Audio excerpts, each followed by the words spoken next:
Good morning, NSFers. Welcome to our program today. I hope you enjoy our discussion. I'm going to start out with just a few quick announcements. First of all, we were very lucky to have Noreen Leary here. Noreen is the Executive Director of the Veterans House in Reno. And Noreen wanted to let you know that they have a very special raffle going on to support the Veterans House, which is in need of support right now. And the Veterans House is having a raffle which is a $10,000 first prize. The raffle tickets are $100 and there will only be 500 sold. So let me quickly show you the information for the raffle. And the best way to get tickets, if you don't want to go in person, is to go online to www.veteransguesthouse.org, and they would be happy to help you. The raffle goes through December 11th, so please consider supporting our important partners at the Veterans House. So a few other quick announcements. First, we've expanded our partnership with Mission Support Technical Services, which is the contracting organization that manages the Nevada Test Site, the National Nuclear Security Site in Las Vegas. And we will be expanding our programming with them and also hopefully having some of their folks join our organization for our programs in the future. So keep your eye out for some participants from Las Vegas soon. Our upcoming programs on December 3rd, we have a panel discussion on Afghanistan, which will be led by Dr. Andrew Wilder, who is the Deputy Director of the U.S. Institute of Peace. And our own Ted Morris and Ray Hofstetler will serve as discussants for that panel, so please join us on the 3rd of December. In January, we will be doing a program again with our partners with START, focused on global terrorism activities and our current posture responding to those. So that will include discussions about ISIS and Taliban and all sorts of other global terrorist issues that we are dealing with now. In February, we will start our programs with MSTS, and we will be returning to nuclear policy and nuclear issues. Keith Hansen will serve as discussant for the program. So check the website out for the exact dates. I should have them posted in the next week or so. We are also gearing up for our virtual youth security forum this year with the Washoe County School District, and hopefully expanding that to students in Las Vegas as well. And we will also be very lucky to get both expertise and program content from the U.S. Institute of Peace, who has offered their services to help us with that event.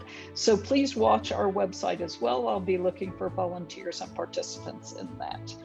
And as always, remember that you post your questions in the Q&A box and the chat box. And with that, I would like to get started with our program and introduce Dr. Andrew Bacevich, who is one of the founders of the Quincy Institute, which is a very interesting think tank institute. So with that, I hope you enjoy our program, and I will turn it over to both Andrew and Joe Schaefer, our own Joe Schaefer, who will serve as discussant today.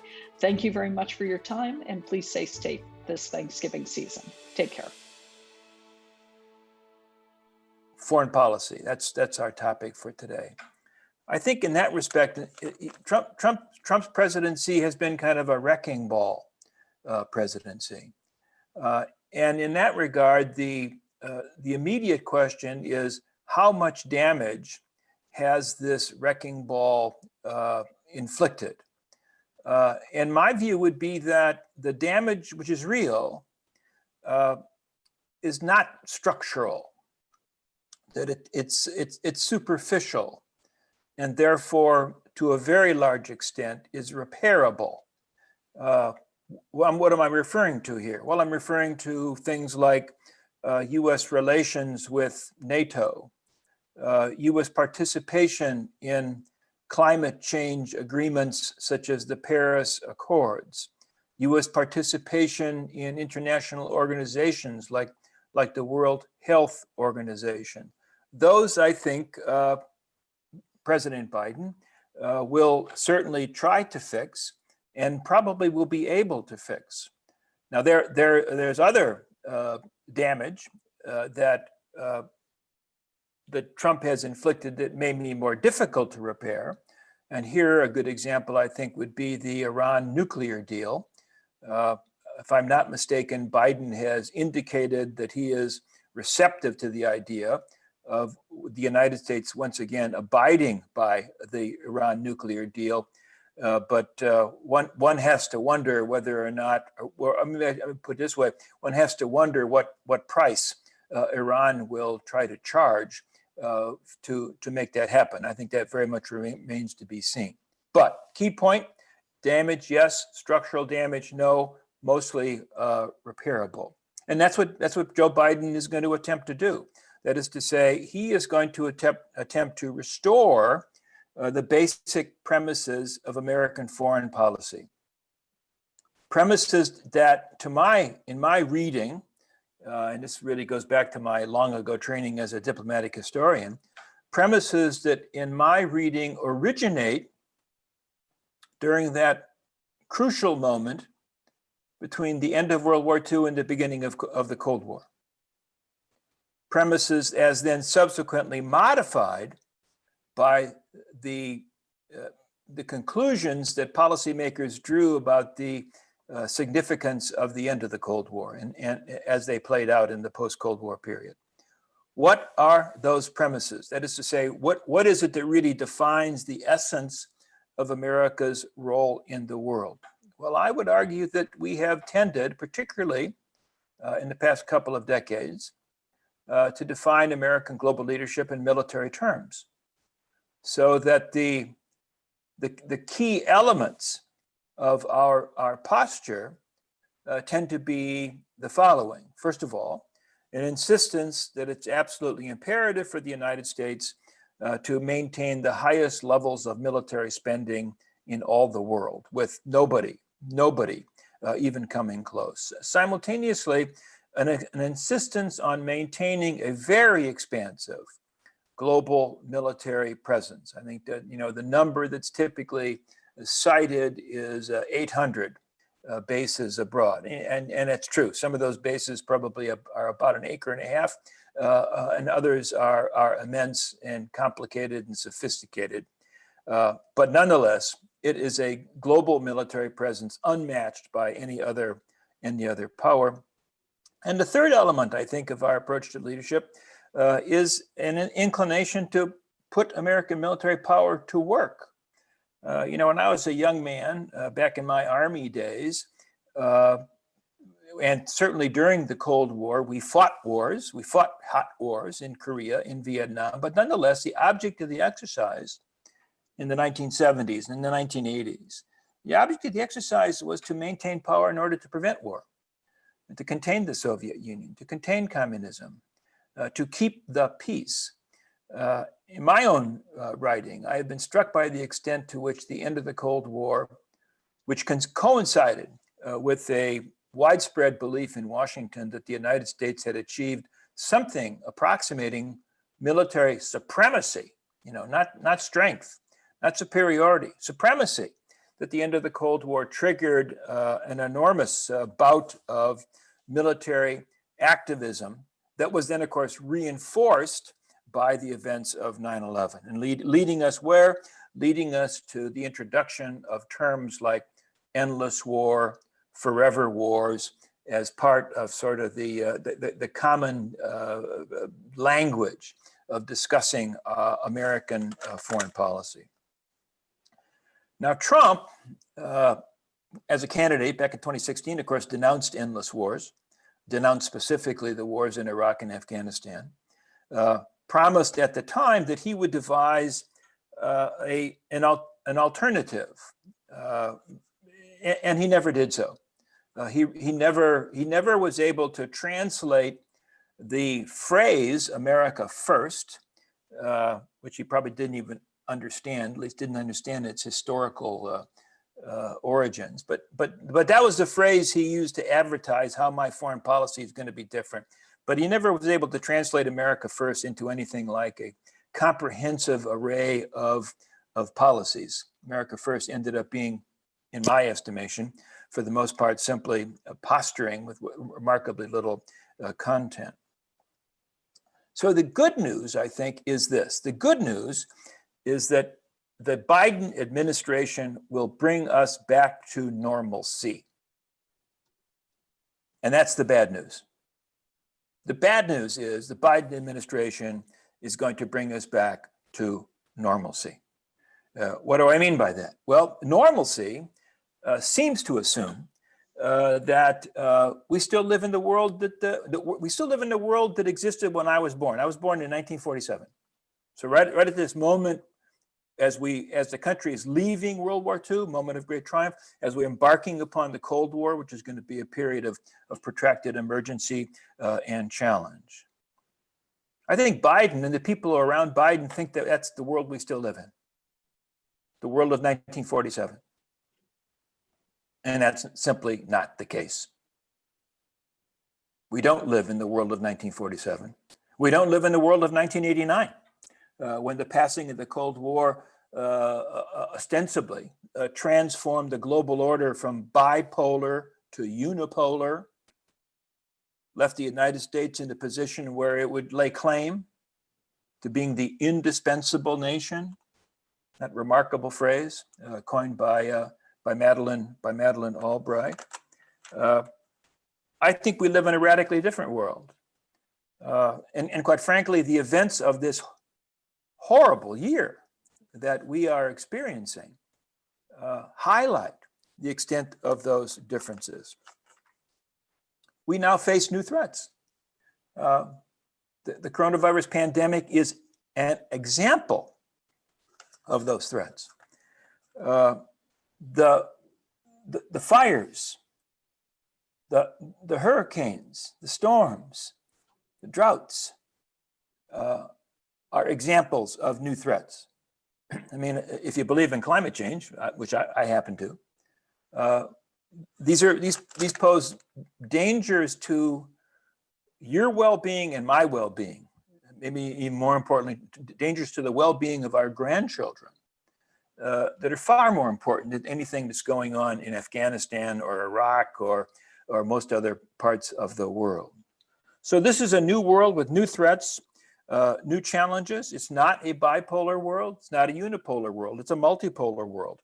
And it's a multipolar world in which, in many respects, the dominant reality is the rise of China. And what is China with respect to us? Well, it's an adversary. It's a trading partner. It has to be a collaborator with us if we're going to make any effective response to climate change. So that relationship is going to be challenging, to put it mildly.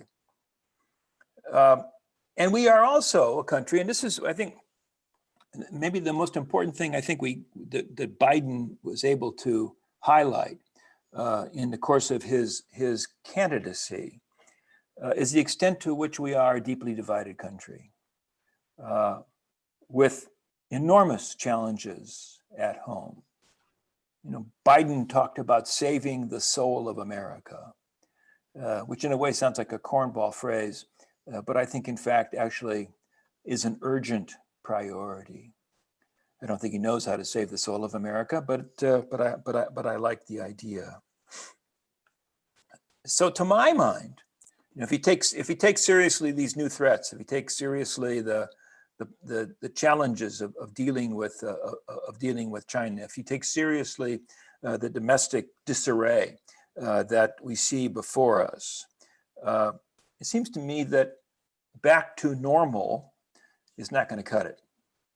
It seems to me that what we really need is a radical reorientation of U.S. policy, a radical rethinking of America's role in the world, a radical reprioritization of things that we should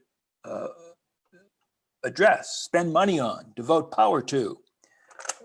And sadly, I don't see any indication at all that the Biden administration is likely to take that on.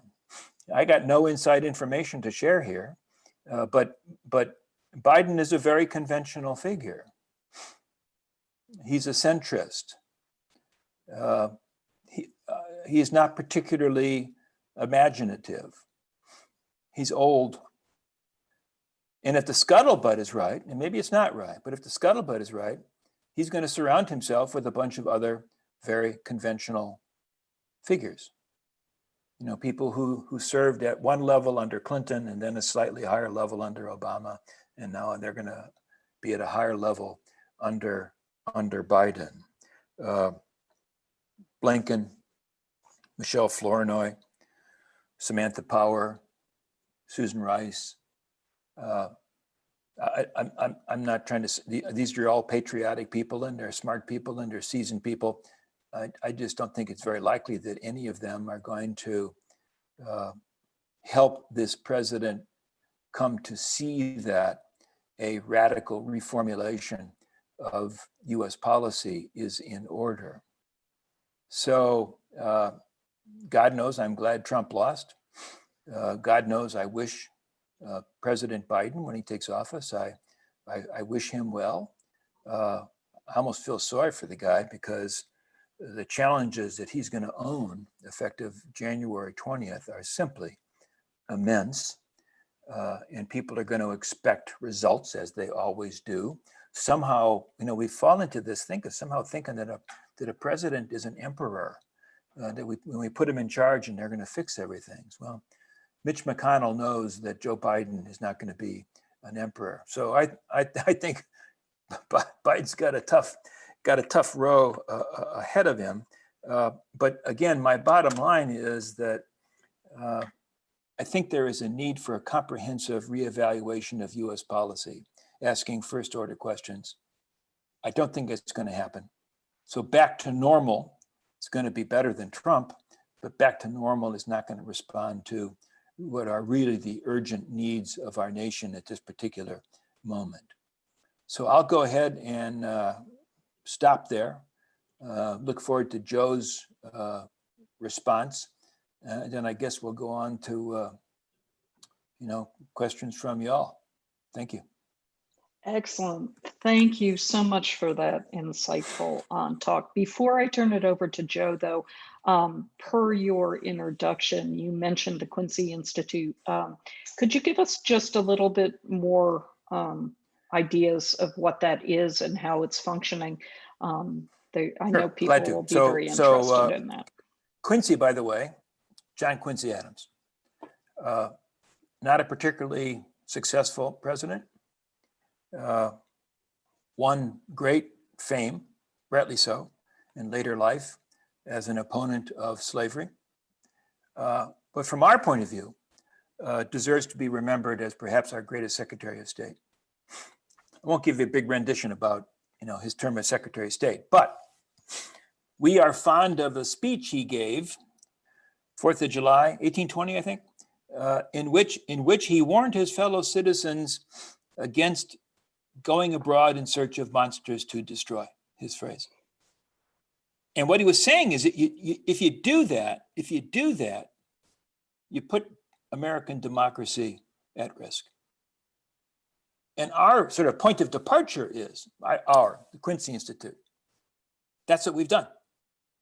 Particularly since the end of the Cold War, we have been venturing abroad, looking for monsters to destroy. And the results haven't been pretty. Whatever our rationale that we're going to, bring stability or spread democracy, advance the cause of human rights, hadn't turned out very well. Since post 9/11 wars have cost us what, $6 trillion? I mean, come on, nobody really knows, but that's kind of the figure that's used. Thousands of American soldiers killed, tens of thousands of American soldiers wounded, many of those wounds, some physical, some psychological, but they're permanent. We've killed even more people who are not Americans. far as I can tell, we are not ending global terrorism as our global war on terrorism was supposed to do. So we think that the militarization of US policy has been a disastrous mistake. And we are trying to change the conversation about foreign policy in Washington, D.C. We're a little think tank. We're a startup think tank. We say we are a transpartisan think tank. That is to say, we don't lean left, we don't lean right. We look for allies among progressives. We look for allies among conservatives. We accept support, financial support from George Soros on the left, from Charles Koch on the right. And we recognize that the foreign policy establishment is entrenched, as my remarks suggested. I believe that the foreign policy establishment is devoted to a set of propositions that simply are obsolete. But there's not a tremendous openness to learning in my judgment. So we know we got a hell of a long way to go to change that conversation. But that's what we're trying to do. Now, people will say, you guys must be isolationists. You want to turn your back on the world? Not so. We absolutely insist that the United States must be engaged in the world. But we believe that the military instrument should not be the primary basis for that engagement. People will say, well, you must be a bunch of pacifists. Not so. We believe strongly that the United States ought to have defense forces, ought to be organized appropriately, funded appropriately, but not to be used as instruments for embarking upon preventive wars looking to overthrow regimes, which has been kind of the MO for the past couple of decades. So that's who we are. We welcome support. I think we got 17 people on the payroll now. We probably need to have maybe another 50% more than that. We don't have a big endowment. By the way, we do not take money from corporations, unlike so many other think tanks in Washington. We don't take foreign money. So we are reliant on foundations. We're reliant on generous individuals to maintain ourselves. So if you're inclined to find a good cause as we get to the end of the year that you'd like to donate some money to, think about the Quincy Institute. We got a website. Of course, we have a website. Actually, go to the website. You can learn a heck of a lot more about what we're up to. See the kind of analysis that our folks are producing. I encourage you to check us out. Thank you very much. We did post the link to the website in the chat box, so if people are interested, please go there. So with that, I'm going to turn it over to Joe to lead us in the discussion and to give his thoughts on Dr. Bacevich's presentation. Joe Schaefer. Thank you, Maureen. First of all, I want you all to know, in honor of you, I am wearing white coat and tails, white tie. I have no idea why for this one time my camera's not working, but I assure you I will be fully engaged, folks. What I'd like to do is ask Dr. Bacevich one question, and then I'll do a civil repost or response to some of the things that he has said. But let me ask the one question first, Doctor, if I may. You led with saying that you were concerned about the nuclear agreement with Iran and expressed some perhaps hope that President-elect Biden will lead us back in that direction. There is in force a nuclear agreement with Iran. The US is just not a member. Other nations are. Are you suggesting that currently, with this obligation they have, that they are abiding by that agreement? And if not, what would the U.S. rejoining the agreement do? Well, as I understand it, they are drifting away from abiding by the agreement. In other words, the Iranian government has not said, well, hell, if the Americans are out of it, so are we. What they are doing is incrementally violating the terms of the agreement, which I would interpret as a negotiating gambit. You know, it's a way of saying that unless this agreement is fully restored, then we will continue to venture down this path that ultimately will lead to the destruction of the agreement. That's the way I interpret their behavior anyway. Okay. Let me make a few comments, again, in civil discourse, if I may, and hopefully that'll engender some other thoughts from the audience as well. You mentioned John Quincy Adams. I think he followed pretty well in the footsteps of Thomas Jefferson's first advocacy that American interests include commercial trade across every ocean and on every continent. And securing those lines of communication and trade, I would suggest, is a reasonable and intelligent use of United States armed forces. The question becomes at what level, which I think is something that you have addressed as well. When you said we do not need to seek monsters abroad, as a second thought, nature may abhor a vacuum, but xenophobic dictators absolutely love a vacuum. I don't think we need to seek them. They're there.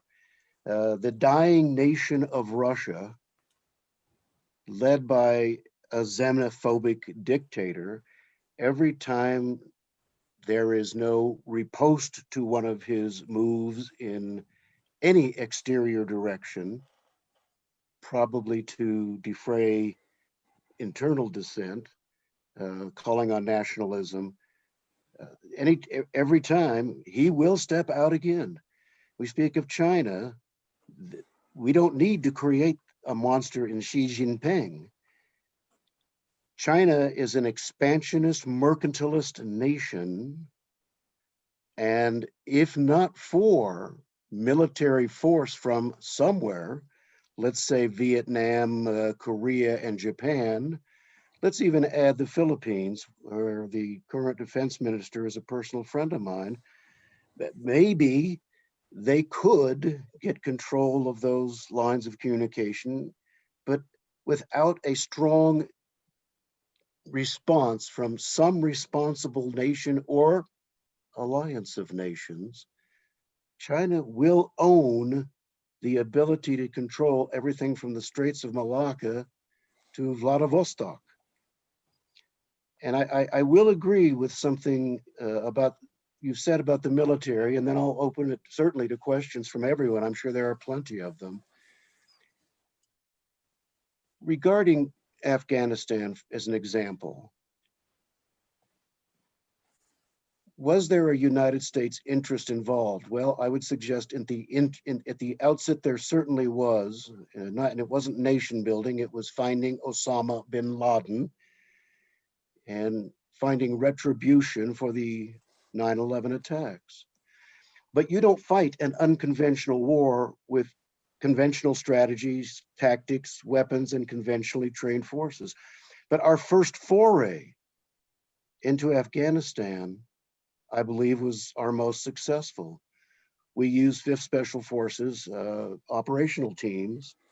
Now they've been glamorized and not entirely truthfully by recent movies and such, but they did organize resistance across Tajiks, Uzbeks, and Hazaras that ultimately formed the Northern Alliance, which later fell apart. And it wasn't because they weren't still doing a good job, it's because then we decided to enter what we called during the Vietnam era, the Battle of the Big Battalions. So these military resources, I would submit to you and our audience, are true force multipliers that could be used without great expense. The current cliche, I know, of force multiplier, it's a cliche. It's, you hear the Navy Secretary saying the Navy is a force multiplier. If you read an officer efficiency report, this individual is a force multiplier in our unit, promote immediately. No, those are silly uses. But small unconventional forces in an unconventional war, in an environment made for unconventional war, I would suggest is a way of still projecting American military as well as diplomatic power. So I'll stop there. Let's hear from the audience and perhaps back from you if you like on any of those sort of three items that struck me when you gave us your excellent talk. Thank you, Joe. That was very helpful. Andrew, I will let you respond to those first, and then we will turn to quite a few questions we have been collecting from our audience. Well, I mean, on the first point, I guess I agree with John Quincy Adams that and the Quincy Institute supports commerce, trade. We are a trading country. If I gave the impression otherwise, I apologize for that. Does it follow that the United States needs to be policing all the world's sea lanes? I'm less persuaded. I think I'd begin with the proposition that all trading countries have an interest in making trade possible. That would include the People's Republic of China. And therefore, a diplomatic challenge is to negotiate the terms in which access to the seas can be maintained. I'm less worried about Russia than Joe is, I guess. I see Russia as something considerably less than a superpower. I mean, they have some oil. I guess they make pretty good weapons. The likelihood of them, they're not going to be attacking through Poland to the English Channel anytime soon. So they are more a problem to Europe than to us. I find myself frustrated that 70 plus years after World War II, when our European allies have recovered politically, economically, and in terms of confidence in themselves, that they still somehow expect the United States to defend them from a Russian threat, I'll put it in quotes, a threat, which certainly is not what a Russian threat was back in the 1950s, for example. So I don't get too real excited about Russia. I don't know that I agree with Joe's characterization. Well, let me be more circumspect. Is China an expansionist country? Yes. Certainly they're an expansionist country commercially. And certainly they're a country that wishes to be and to be treated as one of the world's great powers. I don't think there's anything that we can do that is going to prevent that from happening. I don't think there's anything in China's history or in the ideology of the Chinese Communist Party as it exists today that suggests that China wants to run the whole world or to convert the rest of the world to Maoism. That said, it's very difficult to understand exactly what the limits of their ambitions are, and it's troubling that we can't sort of pin them down. But, and here I think is the important point, China is on the one hand a competitor, and in some respects is an adversary. In other respects, it's a partner. We rely on them, they rely on us in a commercial sense, in an economic sense, from the point of view of investment. And most importantly, I think, if you take climate change seriously, which I do, we have to collaborate. We have to find common ground with the People's Republic of China, or there will be no effective response to climate change. So, tremendously complex relationship, but I don't think that we get very far if we begin by saying, well, they're the enemy. And quite frankly, again, I'm in Walpole, Massachusetts. I don't know what's going on in Washington, but one gets the sense that in Washington there's a growing consensus that will almost welcome a Cold War with China. And I think that would be a deeply unfortunate development. I guess I didn't quite fully understand Joe's point about Afghanistan. I too agree that we had to respond after 9/11. We had to frankly make it clear that any entity that provides sanctuary to terrorists intending to attack the United States, that entity is going to pay a very, very big price. So we had to punish the Taliban. But we're 19 years later now. This is the longest war in our history. And quite frankly, I don't know what interests we have in Afghanistan that make it reasonable for us to continue to fight. That's why this whole thing with Trump wanting to end the war is so fascinating. And yeah, as usual, he's acting totally impulsively. It's probably logistically not even possible to do what he wants to do. But at some level, he's certainly right. At some level, when you've been trying to fix a country for 19 years and you have failed, where we've sent, what have we spent there? Like 2 trillion, I think. When you've made the effort that we have made, it's time for us to say we have failed and we're leaving. And among other things, we're leaving because we have more important things to worry about. So, I guess that's where I am on Afghanistan, but we can go to other questions. Excellent. Thank you very much, Andrew. Let me start with a quick question for you, and then we have several more in depth. You described very articulately the work of the Quincy Institute. Obviously, many of us know the work of the Lincoln Project, which was stated to defeat Trumpism. Question, is there any connection between Quincy and Lincoln? None. Zero. Nothing. Okay. We have nothing to do with them. Okay, great. Thank you. I mean, the Quincy Institute does not exist to defeat Donald Trump. Let me emphasize, we see ourselves seriously as transpartisan. We are looking for allies on the right, allies on the left, people who agree with us that the militarization of US policy has produced negative consequences and who favor what we favor, a foreign policy based on a principle of restraint. Lots of diplomacy, not so much war. Great, excellent. So let me pull the thread then on Afghanistan, since we sort of ended on that theme. So as of now, Trump has ordered the withdrawal of troops. Biden is likely to inherit something like 2,500 troops there. You said you had comments about Biden's foreign policy sort of leaning towards normalcy, whatever that is in this world anymore.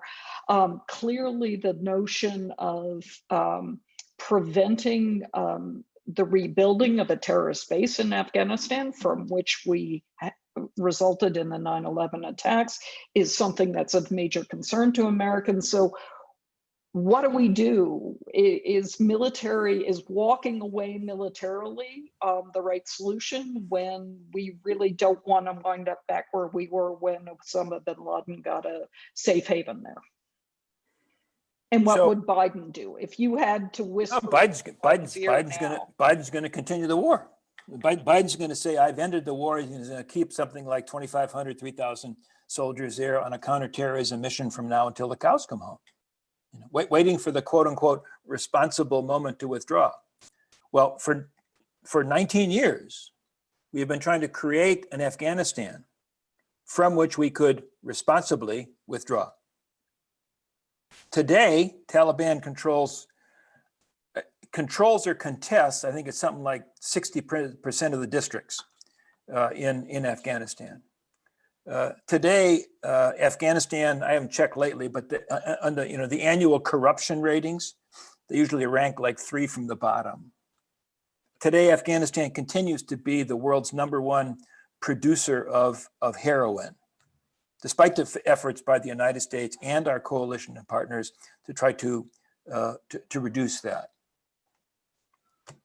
It hadn't gone well. So when is this responsible moment when we can say we're out of here? My view, I hate to say it, I agree with Trump. I hate to say it, I agree with Trump that it's time to get out. But Trump being Trump, his ineptitude, his inability to plan coherently. Here's the sequence of steps and how long it's going to take he doesn't do that. He just sends tweets. So he's not going to get us out of Afghanistan. Biden is going to inherit the war, and Biden then is going to continue the war. My view is that if Trump gets down to 2,500,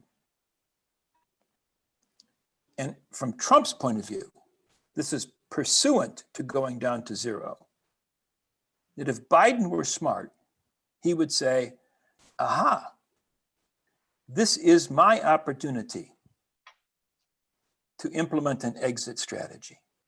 They didn't have to endorse Trump's notions, but this is my opportunity to close down this longest of Americans' war. And furthermore, this is the first step toward an exit strategy, not simply with regard to Afghanistan, but with regard to the region as a whole. In other words, we need to get out of Iraq. We need to get out of Syria. We need to get out of Somalia. Because this enterprise that we began back in 9/11, premised on the expectation that American military power was going to do what? Pacify the region? Make it democratic? Pick your war aims. We haven't achieved any of them. So it's time to leave. And it's time to leave because we spent a lot and we have more important things to do. Furthermore, it's not, well, I guess if US troops leave, then that signifies the quote unquote abandonment of Afghanistan.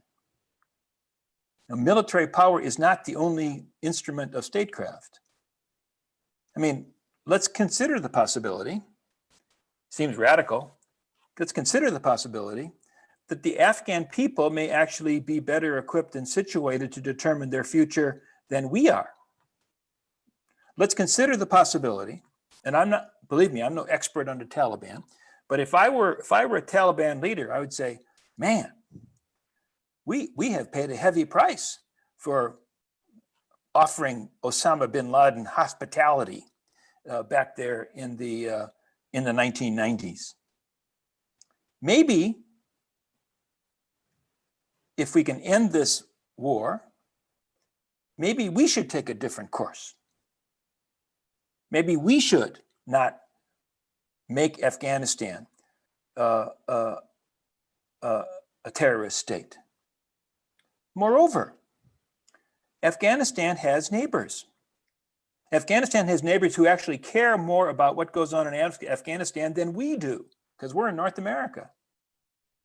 So Iran and Pakistan and Russia would be examples of nations in that neighborhood that actually want to see Afghanistan continue to be stable. They can play a useful role. We can encourage them to play a useful role. So one of the things that frustrates me, and when we engage in a conversation about matters like this, is that it's like a binary solution. Either we're going to fight a war, or it's abandonment. And I think that the actual range of choices is more extensive than that. Now, whether or not the Biden administration will recognize that, I kind of have my doubts, because again, it seems to me that the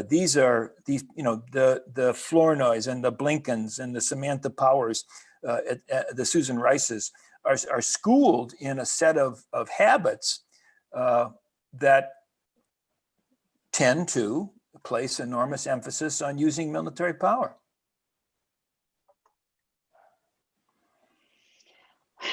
Excellent. Well, I'm going to end the Afghanistan discussion for today there. And please, everybody, join us for our more in-depth Afghanistan discussion at our next program. But I'm going to step to some other questions. So let's talk about military alliances then. You said we need to cut down on military engagement. Recently, there was some magazine, I think it was Time magazine article that said that Trump had been an awakening for the EU and for the Europeans and for the members of NATO, and that the relationship with the United States has forever changed. So first of all, do you agree that that's the case? And second, if we reduce our military engagement, what does that mean to our military alliances? Like I think but you want to focus on Europe. You want to focus on NATO. Let's start with NATO. Okay, so here is the mega big question. What kind of world is our engagement in the world intended to create? What is the outcome we seek? I would say the outcome we seek is a world of self-sufficient, law-abiding nation states willing to coexist. They may or may not be democratic, but if they can sort of get along with one another, we will have some semblance of peace. That is the ultimate goal, it seems to me. Now, I don't know that we've ever said that's the ultimate goal. I think implicit that's our ultimate goal. And there is one part of the world where we have achieved that goal. And it's called Europe. If you look back at Europe at the end of World War II, divided, economically devastated, politically uncertain because of the catastrophe of two successive world wars. Europe was a mess. And of course, then there was the perceived threat of the Soviet Union.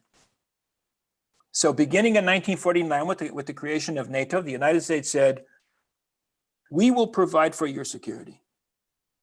We will, and with other initiatives like the Marshall Plan, we will help you rebuild. We will help you restore yourselves. That was the project. That was the European project. It succeeded. This is the masterpiece of American statecraft, to assist in the recovery, the reconstitution, the rebuilding of Europe. And then when the Cold War ends, the creation of a unit, Europe, the phrase was what? Whole and free. Well, I think it's time for us to say mission accomplished. I think, and to say this, all you critics out there who accuse us of being imperialists, no.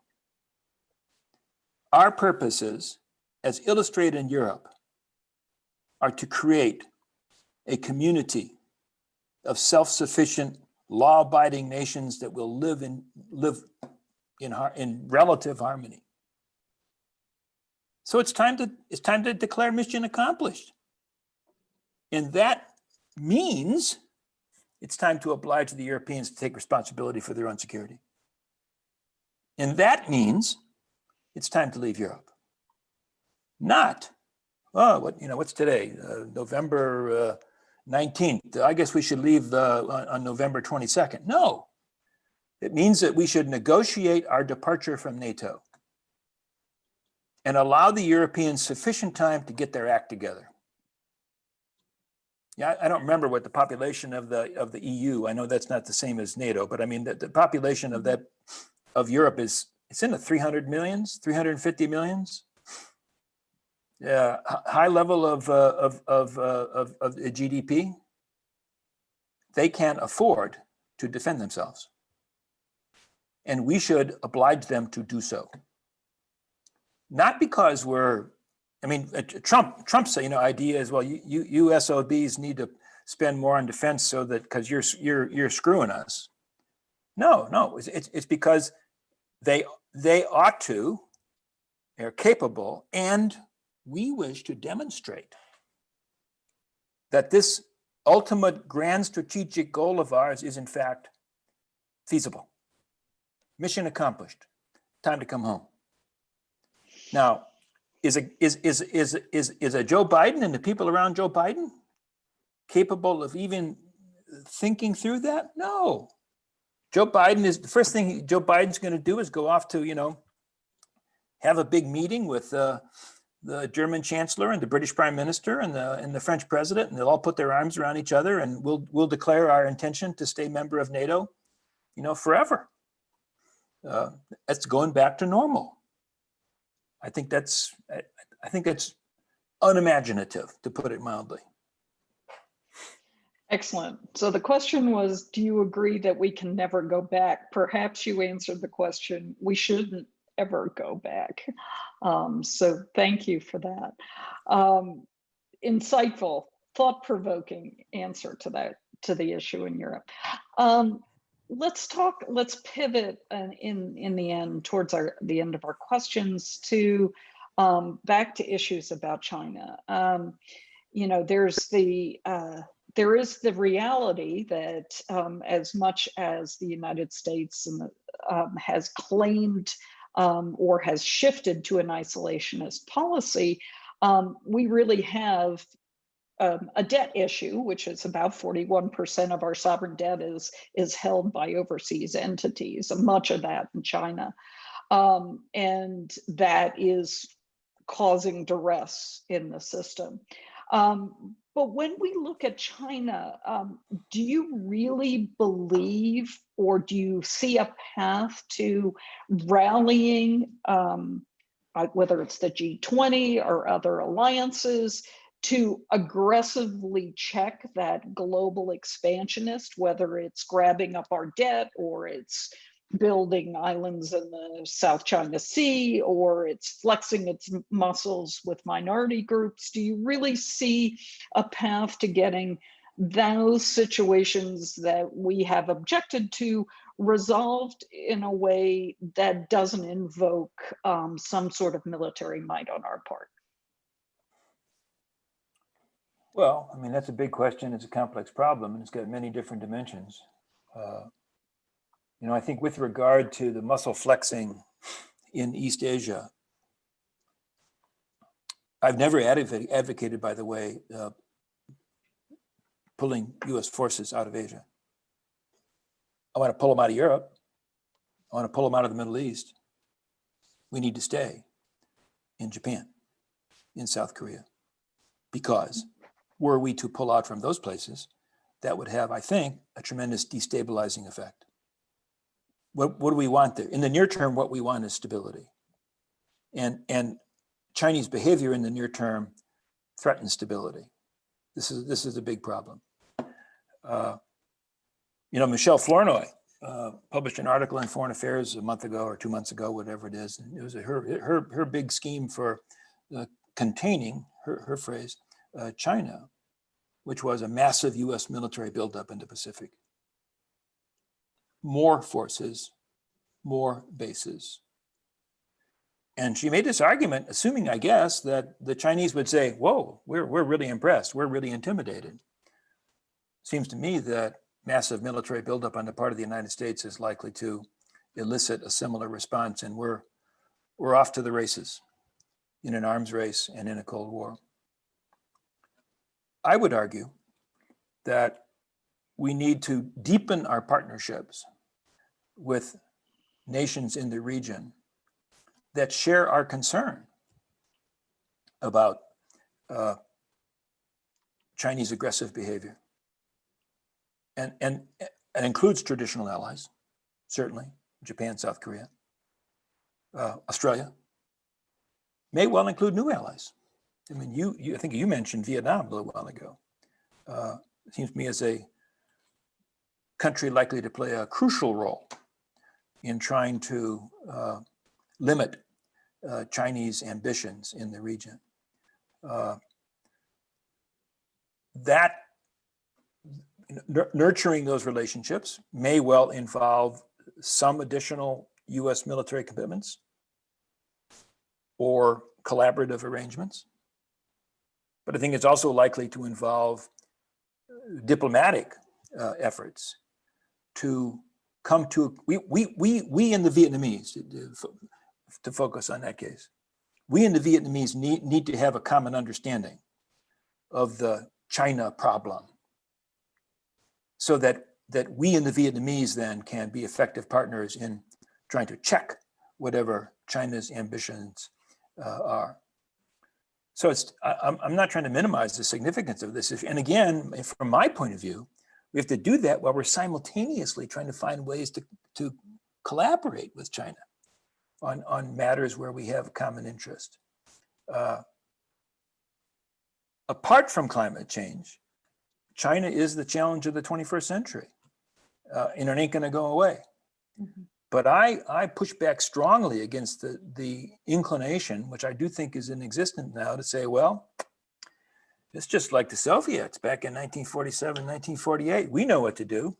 I think that the circumstances are different, and the reflexive notion that a military response is going to fix things certainly needs to be examined very carefully before we indulge it. Excellent, thank you. I'm going to close out with two questions, one for Joe and one for you, Andrew. The question for Joe that I'm going to start with, which is, Andrew stated very clearly, we needed a radical rethinking for our foreign policy that involves a reduction in the use of military as the primary tool in foreign policy. So for Joe, my question for you is, do you agree that that is the case? And if not, why not?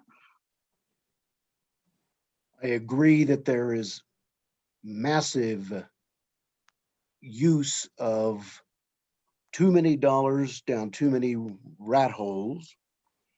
I certainly do not agree that military force is absolutely essential, that some members of what we used to call the free world must be willing to step forward before there are problems that get out of hand. When I see the US military, I see our State Department, I see our diplomacy, our diplomatic efforts as a velvet glove that should be used when appropriate. I see an empty glove as absolutely worthless without an iron fist inside of it. It doesn't mean we need to do anything except shake hands with that velvet glove. But when the time comes, when our friends are threatened, when it looks as if there are tyrants who would, well, let's go back to China first. Taiwan will not exist for longer than a year without some US presence. On that, Dr. Bacevich and I certainly agree. South Korea and Japan, and as I mentioned, Vietnam very strongly, must be involved in that issue. But do I see the military provocation as a US problem? Depends on who is in the administration at any given time. Do I see the necessity for a strong leadership, both diplomatically and militarily? Yeah, absolutely.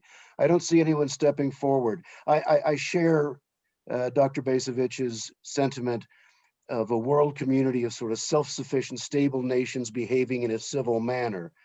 I was partly raised in Europe. I still spend a lot of time there. We have that relationship now. Part of that was those nations were so war weary, they later created the EU to keep Germany, France, and England from destroying the world yet again. And that genesis united them, and then of course reinforced by the entry of the Eastern European nations, who had seen the ill effects of totalitarian regimes. Those regimes are not going to go away. I wish I could see around the world, this world community, as long as there are human beings, there will be totalitarian regimes. And I believe the United States does need a strong military to be able to blunt those who might try to undermine us. I will leave that with my personal background. Of course, I'm going to say unconventional forces are to be used whenever we can use them. Let's not use a big old iron fist. Let's just put our thumb on some places. And that's how I see, of course, my former folks in special forces. Excellent. Thank you so much, Joe. I appreciate your insight. Andrew, I'm going to let you close out. If you were the policy whisperer, taking aside what you know about the Biden administration, the Trump administration, but if you were a policy whisperer to some president, let's just nominally say, Madam President in the future, what would you say is necessary? How do you go about implementing a radical rethinking of foreign policy? Well, you have to be a clear communicator. And you have to not only deliver your message, but you have to repeat it and repeat it and repeat it and repeat it. Something like that happened in the wake of World War II. The American people at the end of World War II had been told that the war was going to produce world peace, and it didn't. And the Truman administration in particular faced the task of acknowledging the Soviet threat, the communist threat, and then of putting together a series of programs that would, support a strategy of containment.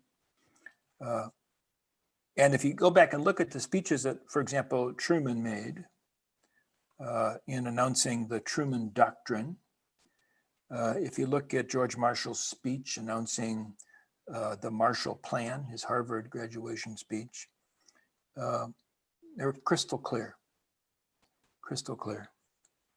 So you have to know what you want to do, you have to say what you want to do, and then you have to appoint people to positions of power that both understand and will carry out your intentions. And again, if we look at the Truman administration, I think we see examples of that, of Secretary of State Marshall, Secretary of State Acheson, Secretary of Defense Robert Lovett. One of the interesting things about Trump, I think, is that he, sends a lot of tweets, gives a lot of orders. It's not clear that anybody actually follows up on doing what he wants to be doing, or at least they do not do so consistently. So, clear message, repeated, trusted, competent subordinates to implement. I think those are among the preconditions of change. Excellent. Well, thank you very much. I really appreciate your insight. It was tremendously helpful. It's fun. I know, at least for me, and I think for most of our audience, you have called us to think, do some homework, and I encourage everybody in NSF to explore this topic on your own. We put up links to Quincy Institute. There's lots of writings out there. I would welcome hearing your thoughts if you had specific questions that we may follow up on later. Andrew, thank you for your time. We wish you the best. Please stay safe. Happy Everybody have a wonderful, safe Thanksgiving. Be careful. Thank you.